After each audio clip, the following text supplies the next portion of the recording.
Salut! Un homme trouve dans une église des lunettes qui révèlent le vrai visage des extraterrestres qui contrôlent secrètement les terriens. Aujourd'hui, je vais vous présenter le film sorti en 1988, They Live. Un vagabond sans emploi du Colorado, appelé George Nada, traverse l'Amérique à la recherche d'une place au soleil. C'est ainsi qu'il se trouve à Los Angeles, avec ses grands gratte-ciel et ses grandes opportunités. L'homme se rend dans une agence de travail afin de trouver un emploi officiel. De nombreuses personnes qui cherchent également du travail s'y sont rassemblées. George a un entretien et raconte son destin difficile à une employée de l'agence. Dans sa ville natale, de nombreux commerces sont fermés en même temps. Et les gens se sont trouvés sans travail. La femme écoute George sans grand intérêt et lui dit qu'il n'a pas assez d'expérience pour être employé. L'homme fait un sourire déçu et quitte le centre d'emploi. Alors qu'il continue à errer sans but dans les rues de la ville, George tombe par hasard sur un pasteur et s'arrête pour l'écouter parler. Le pasteur explique avec émotion à un petit groupe de spectateurs que des démons ont capturé les esprits des dirigeants de la Terre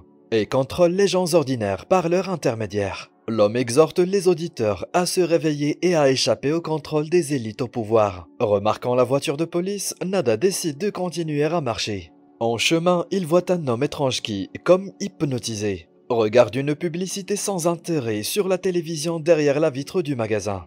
Mais Nada ne lui prête pas trop d'attention et continue à errer.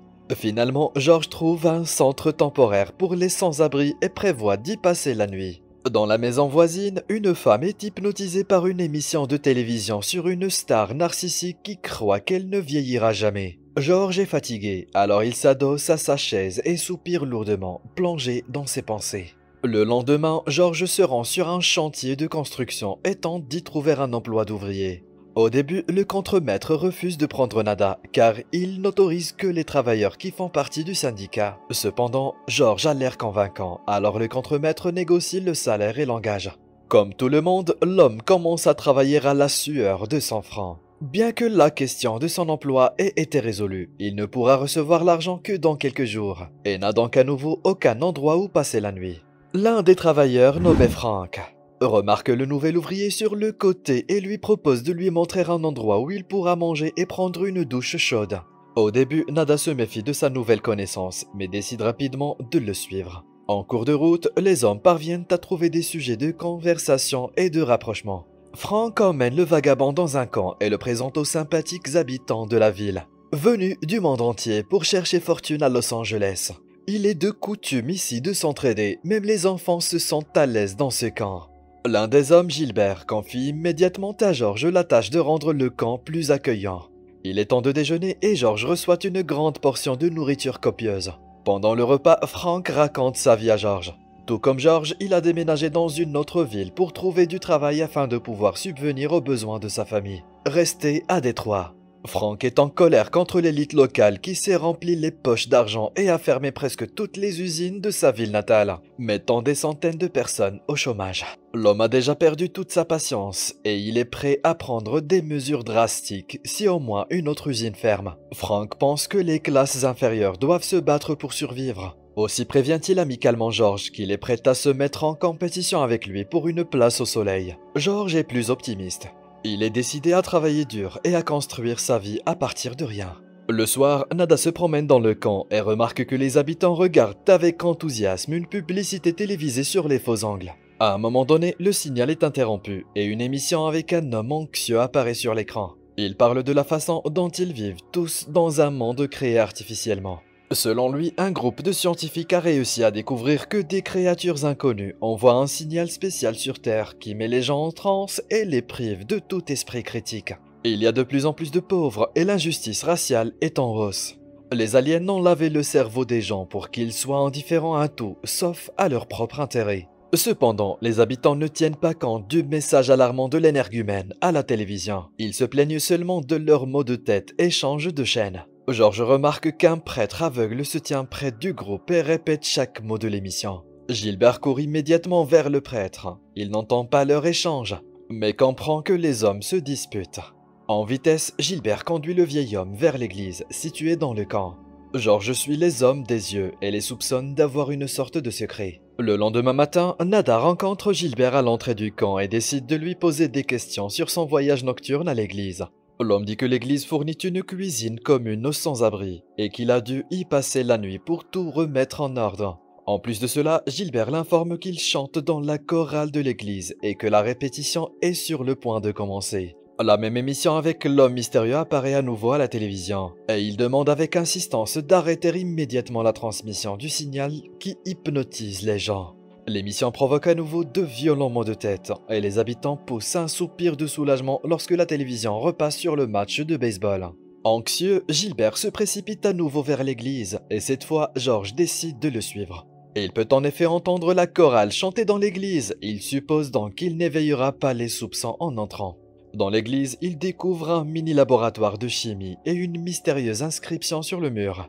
Ils vivent, nous dormons. L'homme remarque un magnétophone qui diffuse bruyamment le chant de la chorale. Il ne sert que de couverture pour étouffer les bruits de la réunion secrète qui se déroule derrière le mur.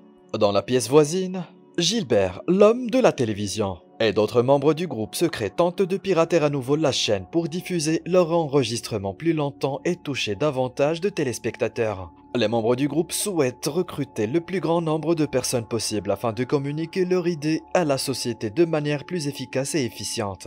En entendant leur conversation, George s'éloigne et tombe accidentellement sur une chambre forte secrète contenant une multitude de boîtes. Il décide de laisser ce mystère pour plus tard, ferme le coffre et s'apprête à partir quand il tombe sur le prêtre aveugle. Le prêtre lui palpe le visage et les mains, puis relâche George. Il se rend compte que George est l'ouvrier et commence immédiatement, sans aucune hésitation, à parler de la Révolution.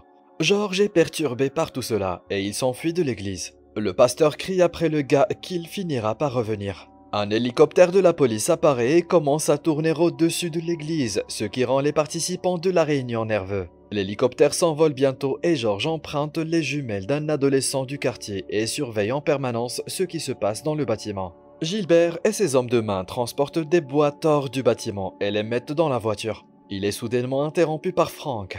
Nada raconte immédiatement à son ami ce qu'il vient de voir dans l'église. Mais Frank ne veut pas avoir d'ennui et lui conseille de ne pas se mêler de ce qui se passe. Pendant ce temps, la voiture remplie de cartons s'éloigne de l'église.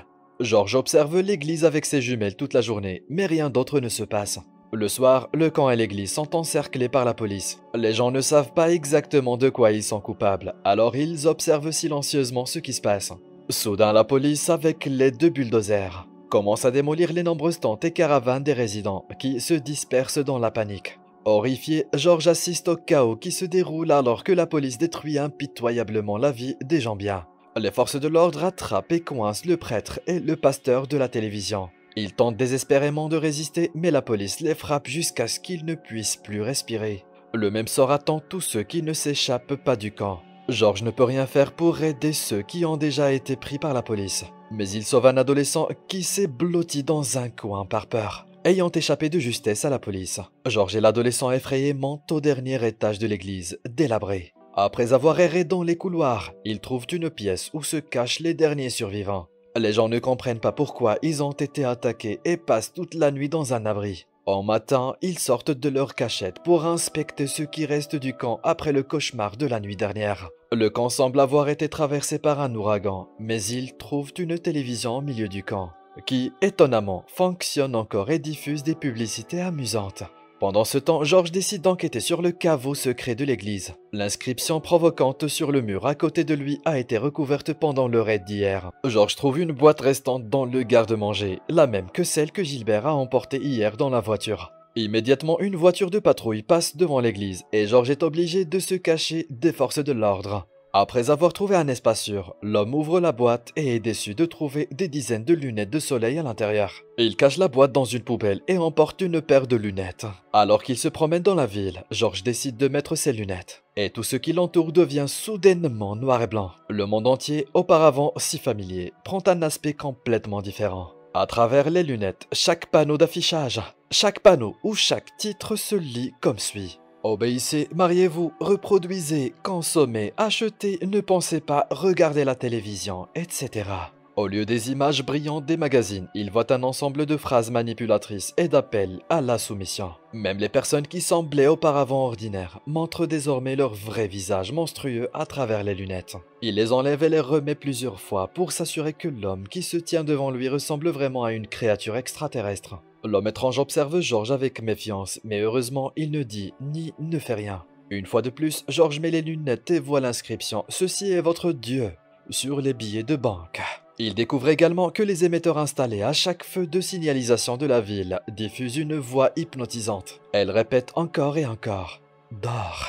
Nada se rend vite compte que les gens ne sont pas tous pareils. Étonné, il observe des humains ordinaires communiquer calmement avec ceux qui ressemblent à des monstres extraterrestres. Et il devient immédiatement clair que les monstres sont les plus prospères de la société. En entrant dans le supermarché, George prête attention au discours d'un politicien à la télévision. Et un alien se cache également derrière son visage. Il se met à rire de façon hystérique à cette révélation. Il ne peut s'empêcher d'insulter la dame qui le pousse, qui ressemble aussi à un monstre à travers les lunettes. Il tente d'expliquer aux gens ordinaires qui l'entourent que c'est un monstre qui se tient devant eux. Mais ce faisant, il ne fait que griller sa couverture. La dame informe les autres extraterrestres de l'existence d'une personne qui peut voir leur véritable apparence grâce au talkie-walkie de sa montre bracelet, et décrit son apparence. Ayant reçu le message, les autres aliens se dirigent vers lui. George court dans la rue, horrifié. Ici, de nombreux extraterrestres le regardent attentivement, mais l'homme ne les remarque pas et insulte la femme extraterrestre. Il est alors immédiatement attrapé par la fausse police. Ils interrogent George et lui demandent où il a eu les lunettes, mais il ne raconte rien. Ensuite, les gardes le menacent et tentent de le convaincre de se joindre à eux.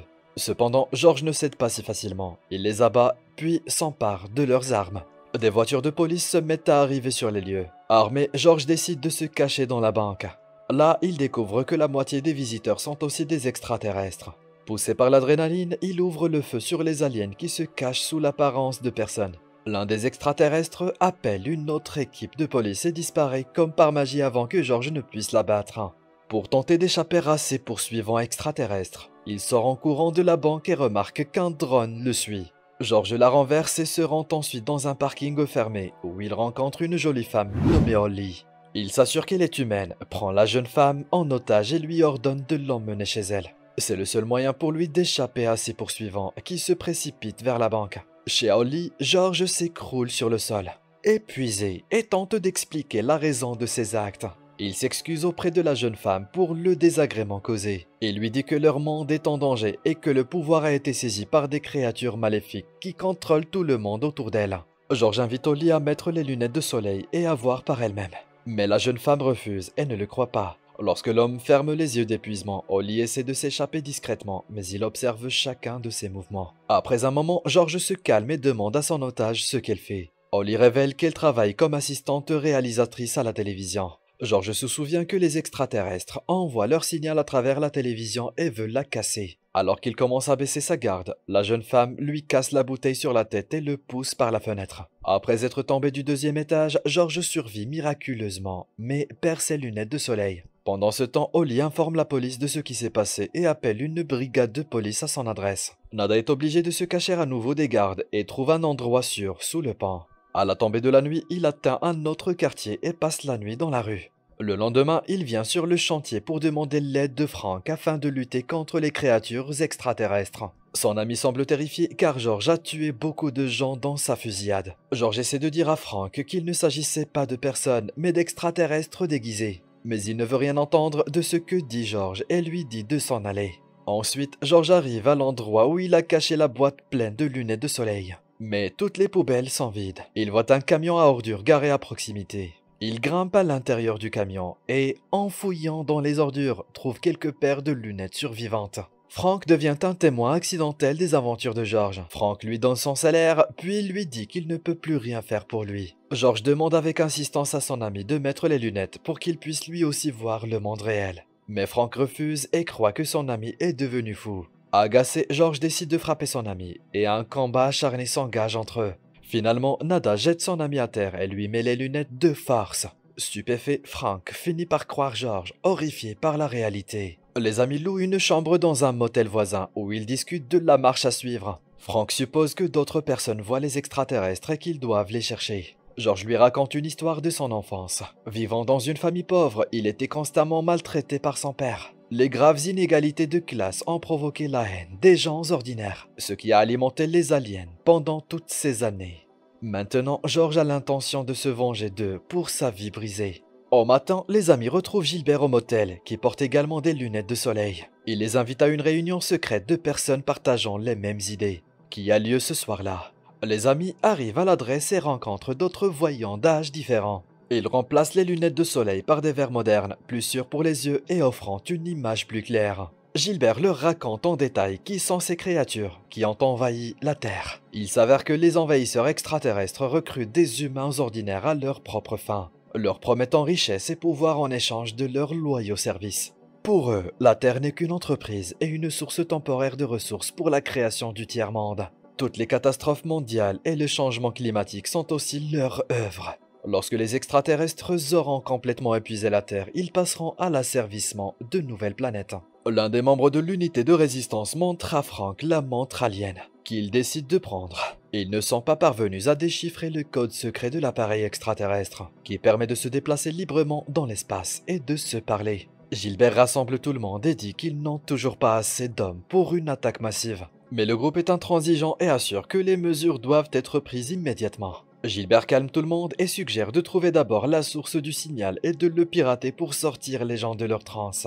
Holly apparaît dans la pièce et donne un indice sur l'endroit d'où le signal pourrait venir. Elle tripote nerveusement les lunettes de soleil de George et s'excuse auprès de lui pour ce qu'elle a fait. Leur conversation est interrompue par l'apparition soudaine de la police qui ouvre le feu sur le groupe. La plupart des membres de la résistance sont abattus en tentant de s'échapper, mais George, Frank et Holly parviennent à sortir indemnes du bâtiment. Armés jusqu'aux dents, les amis tirent sur les extraterrestres et se cachent dans une ruelle. George veut se rendre à l'épicentre même du massacre pour retrouver Holly, mais Frank l'empêche de mettre son idée dangereuse à exécution. Il tente de comprendre le fonctionnement de la montre, afin de pouvoir intercepter les communications des extraterrestres. Mais au lieu de cela, il ouvre inopinément un portail d'un autre monde. Les flics se rapprochent de plus en plus de la cachette des amis, qui n'ont d'autre choix que de sauter dans le portail. Ils se retrouvent dans une base extraterrestre souterraine, où ils trouvent des écrits dans une langue inconnue. Les amis avancent prudemment le long d'un couloir et tombent sur un poste de contrôle alien.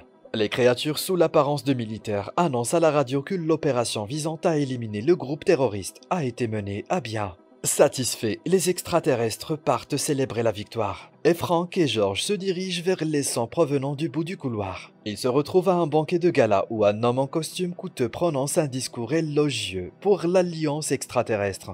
Il informe gaiement les invités recrutés que les extraterrestres vont bientôt s'emparer complètement de la Terre, ce qui apportera d'énormes avantages à l'élite de l'humanité. Ils partagent ensuite les statistiques de leur succès avec le public, ce qui suscite la joie et les applaudissements de tous. Les amis sont approchés par l'un des anciens résidents du camp, qui a également pris le parti des envahisseurs. Il pense que George et Frank ont également été recrutés par les extraterrestres et s'étonne qu'ils soient toujours habillés en pauvres gens. L'homme décide de faire visiter la base aux recrues et les conduit à un aéroport extraterrestre. Là, les extraterrestres sous forme humaine partent en voyage vers d'autres planètes de l'univers. Ils atteignent ensuite les coulisses du studio de télévision où se trouve le centre de contrôle de toute l'opération. Grâce au satellite, le signal est transmis dans le monde entier, asservissant la conscience des humains ordinaires. Par la flatterie, George réussit à convaincre le guide de les emmener dans le studio de télévision lui-même. L'homme accepte, mais les gardes refusent de les laisser passer sans un laissez-passer spécial.